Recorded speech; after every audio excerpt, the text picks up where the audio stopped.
Dan perlu diingat, mau syarif, mau sayyid, mau habib, 3 gelar ini adalah untuk anak cucu Rasulullah. Udah intinya itu. Nggak usah dengerin orang yang bilang, oh syarif itu beda untuk ini, sayyid itu beda untuk ini, habib itu beda untuk ini. Enggak. Cuma bedanya syarif dan sayyid itu lebih dulu daripada habib. Cuma sekarang itu udah menjadi uruf. Itu adalah habib. Intinya begitu aja. Mau sayyid, mau syarif, mau habib, semua sama. Itu 3 gelar bagi para keturunan Rasulullah. Sayyid artinya pemimpin, syarif artinya orang yang mulia, habib artinya orang yang dicintai. Paham? Oke. Masalahnya begini, dulu di Hadramut, kata Habib itu hanya diberikan kepada sayyid-sayyid yang soleh. I see. Jadi kalau ada turunan Nabi nggak soleh, nggak ada yang dipanggil Habib. Iya. Tolong, walaupun ada itu orang keturunan Nabi, walaupun dia katakan tadi ya gelarnya Sayyid Syarif, Iya. tapi kalau dia tidak soleh, dia tidak berakhlakul karimah, jangan dipanggil Habib. Sudah Labib, jangan lagi ngaku keturunan Nabi. Hari ini kita akan membongkar tuntas klaim nasab yang sedang viral langsung dari kacamata sains dan kemurnian sunnah. Teman-teman, bangga kesana kemari mengaku sebagai keturunan Nabi, tapi kelakuannya malah merusak agama, bahkan secara bukti sains tes DNA nasabnya gugur. Mari kita bongkar fenomena obral gelar Habib hari ini. Assalamualaikum warahmatullahi wabarakatuh. Selamat datang kembali di channel Sahab Fillah. Hari ini, kita bakal membedah realita klaim keturunan Nabi yang lagi ramai di tengah masyarakat kita. Tentunya, kita akan timbang semua ini dengan fakta sejarah, sains, serta adab keturunan Rasulullah yang sebenarnya.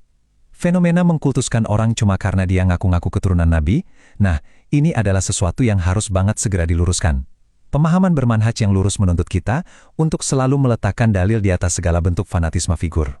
Coba kita perhatikan penjelasan Ustadz Zainal Abidin Hafizahullah. Seseorang mengaku masih keturunan di silsilah keluarga Nabi Muhammad. Mereka mempunyai ikhwah sekalian. Siapapun yang mengaku turunan Rasul, 90% rata-rata nggak benar.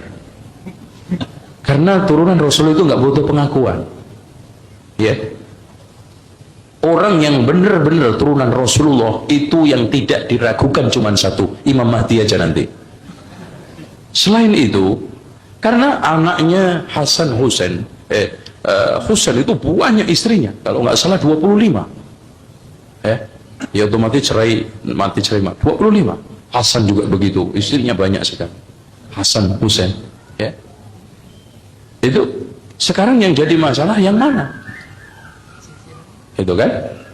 Tentang masalah silih, bahkan Wali Songo itu diakui semua turunan Rasulullah. Setelah saya melakukan penelitian hampir 10 tahun, nggak ada yang benar.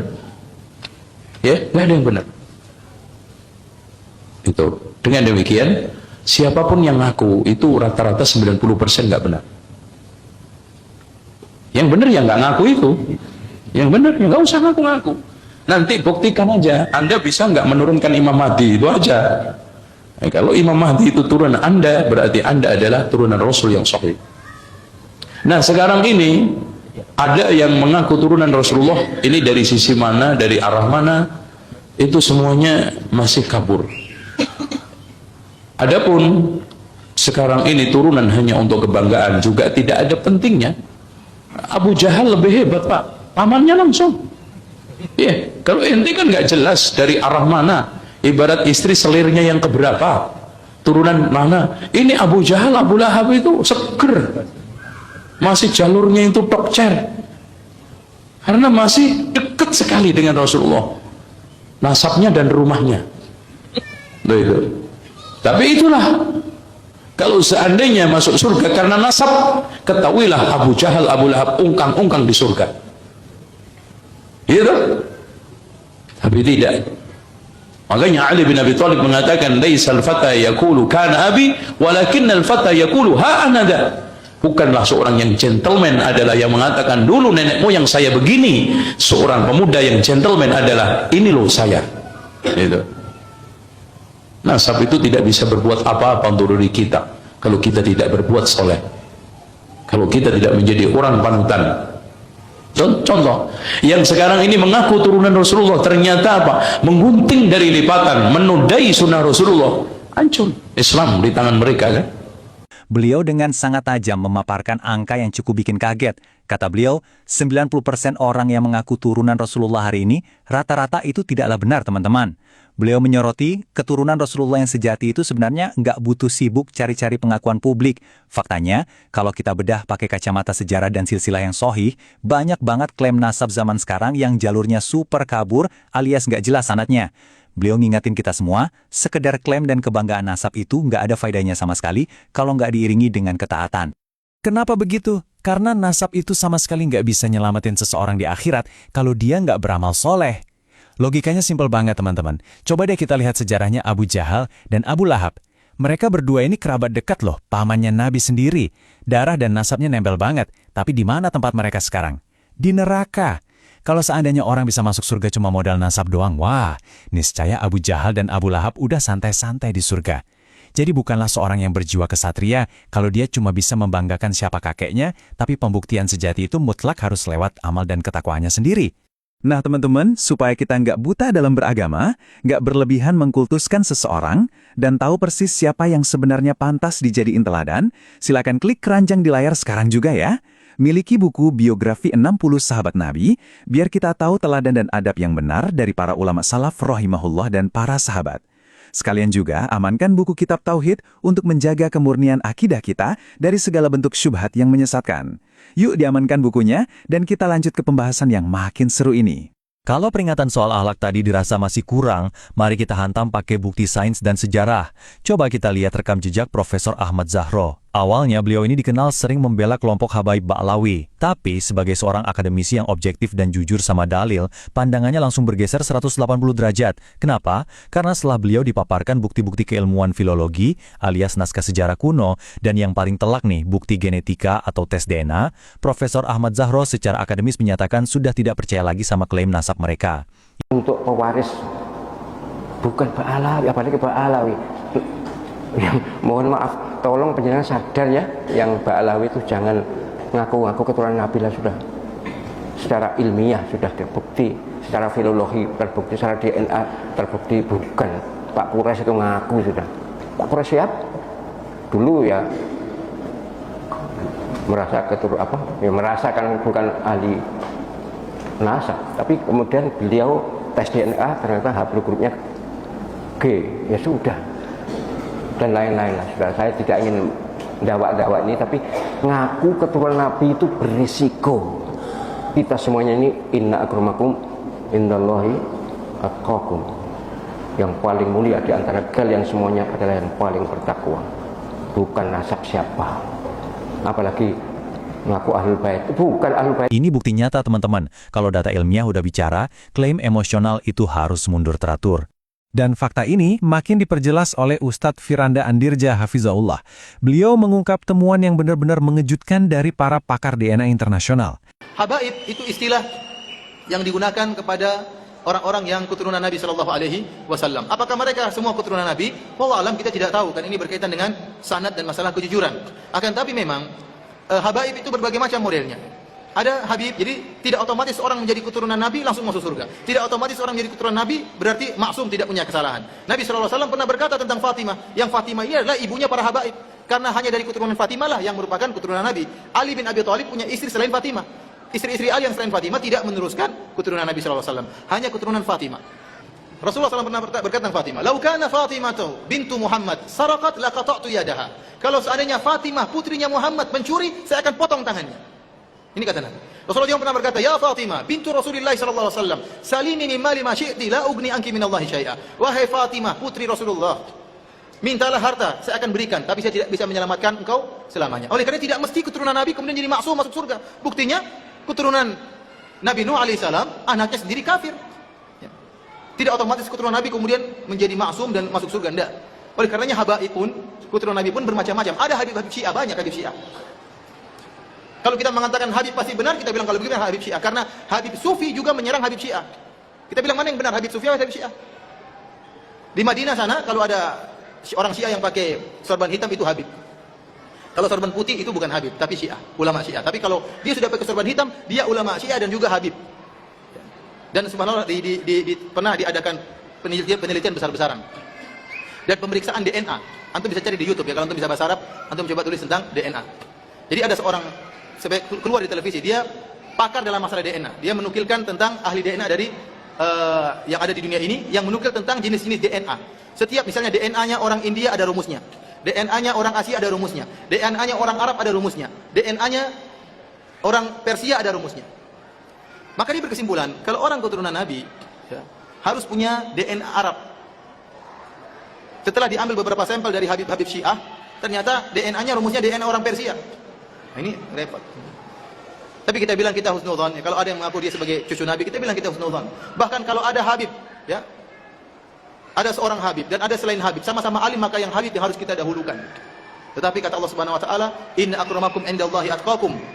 Dan bahwasanya yang paling bertakwa di sisi Allah dan yang paling mulia di sisi Allah yang paling bertakwa. Justru karena kecintaan kita kepada keturunan Nabi, kalau memang itu keturunan Nabi, maka kita nasihati mereka agar kembali kepada ajaran leluhur mereka. Dan ini yang dilakukan oleh para Habib-Habib Wahabi. Dalam buku saya kritik terhadap sang Habib, saya sebutkan bagaimana para Habib-Habib Wahabi menasihati Habib-Habib Sufi agar meninggalkan bid'ah Maulid Nabi sallallahu alaihi wasallam. Jadi ada Habib Sufi, ada Habib Wahabi, ada Habib apa? Syiah. Antum ikut yang mana? Gini logikanya, setiap ras manusia itu punya rumus atau marker DNA-nya sendiri. India, Asia, Arab, Persia, semuanya punya kode unik yang nggak bisa bohong. Kalau memang beneran keturunan Nabi, secara mutlak harusnya punya marker DNA Arab kan? Tapi faktanya, setelah sampel diambil dari oknum-oknum yang ngaku keturunan tersebut, hasil yang keluar bikin geleng-geleng kepala. DNA mereka teridentifikasi sebagai DNA Persia, bukan Arab. Bukti sains empiris ini secara otomatis menggugurkan mentah-mentah klaim nasab yang selama ini dibanggakan. Di sini, Ustadz Firanda juga ngebongkar habis syubhat yang super berbahaya. Banyak yang mikir kalau keturunan Nabi itu otomatis maksum alias suci dari dosa, atau pasti dijamin masuk surga. Wah, itu keliru besar. Nabi Muhammad SAW bersabda dengan sangat tegas, seandainya Fatimah, putri Muhammad, mencuri, niscaya aku akan memotong tangannya. Bayangin, Fatimah radhiyallahu anha loh, putri tercinta Nabi, ibunda dari para keturunan Nabi, tetap tunduk pada hukum syariat Allah Subhanahu wa Ta'ala. Jadi, status nasab itu nggak bikin orang kebal hukum. Kalau ada oknum ngaku keturunan tapi nyebarin pemahaman yang menyelisihi syariat, ya wajib banget kita tolak. Sebagai puncaknya, Ustadz Khalid Basalamah Hafidhullah ngasih teguran yang paling menohok buat mereka yang masih aja bersikeras jualan nasab. Beliau ngingetin keras, kalau antum memang benar keturunan Nabi, seharusnya lah antum yang berada di saf paling awal untuk membela dan mempertahankan kemurnian sunnah Nabi Muhammad SAW. Apakah keturunan Rasulullah SAW terputus? Bila tidak, siapa dan di mana keturunan Rasulullah SAW dan siapakah wali songo yang ada di Indonesia dan siapa para habib yang terdapat di Yaman atau Indonesia dan lain-lain? Keturunan Nabi SAW tidak terputus. Ada keturunan Nabi SAW. Dan kita selalu membaca di dalam tahiyat kita kan. Allahumma salli ala Muhammadin wa ala ali Muhammad. Kata-kata wa ala ali Muhammad, itu berarti keluarganya Nabi SAW. Istri-istrinya, anak-anaknya, tidak terputus itu. Ada riwayat lain, juga sanadnya Hasan, diriwayatkan Imam Ahmad bunyinya, Allahumma salli ala Muhammadin wa azwajihi wa zurriyatihi. Ya Allah berikanlah salam dan salawat kepada Nabi SAW dan istri-istrinya juga keturunannya. Jadi keturunan Nabi tidak terputus, memang ada. Hadis tentang Imam Mahdi yang akan keluar di akhir zaman, kata Nabi SAW, akan keluar dari keturunanku. Gitu kan? Begitu. Orang yang sama dengan namaku, sama dengan poster tubuh dan paras wajahku. Kata sebagian ulama hadis dari turunan Hasan radhiyallahu anhu. Sama mukanya Nabi, sama kulitnya, sama namanya Muhammad bin Abdullah. Tapi tidak sama dengan akhlakku. Karena mungkin tidak mungkin sama dengan akhlak Nabi SAW.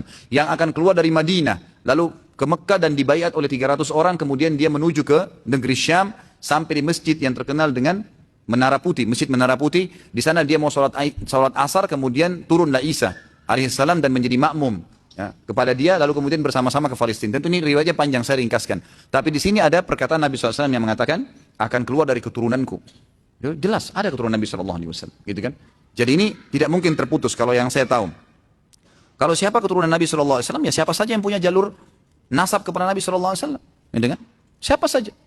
Cuma ini mumpung ada pertanyaan seperti ini, saya ingin mengirim risalah saya dan melalui ceramah ini mudah-mudahan Allah ikhlaskan niat kita kepada para habaib, para saudara-saudara kita yang mengaku turunan Nabi SAW. Yang kami harapkan sebagai pengikut Nabi Muhammad SAW, antum ini, para habaib, berada di saf awal membela kakek antum. Gitu. Mestinya begitu. Para habib-habib yang terhormat. Dan wallahi, saya bersumpah di mimbar ini, kita ini mencintai Nabi SAW dan mencintai keluarganya dan keturunannya. Tidak ada yang kita benci. Ahli sunnah wal jamaah wajib mencintai keluarga Nabi SAW dan juga keturunannya. Kalau antum punya jalur nasab kepada Nabi SAW, antum orang yang paling pantas untuk kami cintai dan kami selalu membacakan salawat untuk antum pada saat sholat. Tetapi yang sering tersebar di masyarakat, malah antum kebanyakan, tidak, ada orang-orang yang malah jauh dari ajaran kakeknya sendiri Nabi Muhammad SAW. Kenapa ini? Mestinya antum berada di saf awal, bukan malah orang-orang yang jauh dari keturunan Nabi SAW. Mestinya antum yang berada di saf-saf awal membela, mempertahankan kemurnian sunnah kakek kalian, Nabi Muhammad SAW. Ini enggak kita temukan banyak orang-orang yang bukan dari keturunan Nabi SAW mempertahankan kemurnian. Rasulullah kerjain, kita kerjain, tidak dikerjain, kita tidak kerjain. Datang orang yang mengaku Habib ini lalu melawan nih. Seakan-akan, kamu ini ngarang-ngarang. Kami punya madhab sendiri. Ini kenapa, akhi? Kan itu. Maka risalah yang saya sampaikan, semoga Allah ya memuliakan kita semua dan termasuk turunan Nabi SAW, karena kita wajib mencintai mereka, dan justru karena kita cinta kepada mereka, kita sampaikan ini. Mestinya antum yang berada di saf pertama, ikhwani.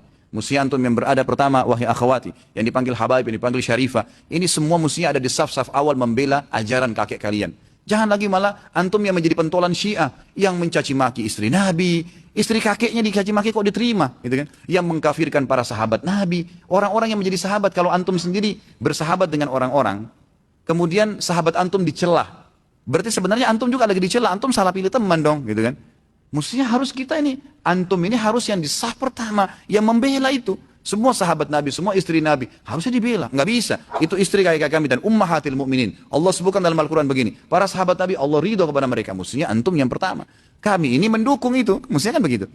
Jadi ini semestinya memang sampai kepada para habaib kita, yang tentunya kita mencintai mereka karena diperintahkan dalam agama kita. Allahu a'lam. Itu yang saya ketahui. Teman-teman, nasab mulia harus dibuktikan dengan akidah dan sunnah yang mulia pula. Bagaimana tanggapan kalian tentang fenomena tes DNA ini? Silakan berdiskusi di kolom komentar dan tonton juga video kita lainnya. Wassalamualaikum warahmatullahi wabarakatuh.